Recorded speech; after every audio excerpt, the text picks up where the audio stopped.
The controller that you see in the early videos was something that was hacked together out of parts of a third-party controller, Band-Aids of bubble gum, and whatever else was around. It was never meant to look like the final product. It was just meant to see if this thing would even work at all. The results were very encouraging, so we got a 3D printer so that we could build a split controller specifically designed to do motion gaming.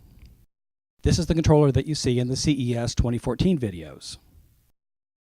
This is the third version, and we're starting to get closer to what the final version will look like. The two halves are held together by magnets, and when they're put back together, they have the look and feel of the controller that you're used to.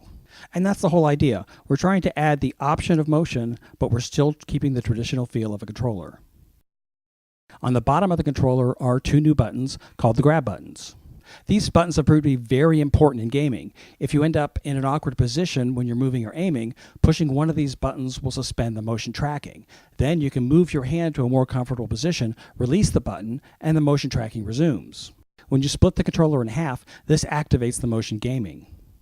A lot of attention was put into the balance of the controllers so that after you split them in half, each half still balances comfortably in your hand. Some of the buttons had to be moved a bit. The home button will serve as the Xbox button on the Xbox, the PlayStation button on the PlayStations, and that sort of thing. On the left half of the controller, there's a new button, the menu button. The controller has the option, if you want, to manage weapon changes for you.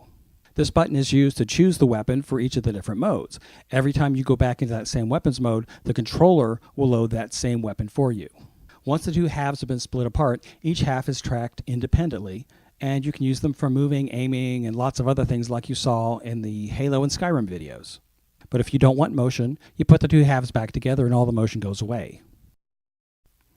So check out our other videos and sign up on our website. Give us your mailing address and we'll send you updates. We're putting the finishing touches on our Kickstarter video, and it will be up soon.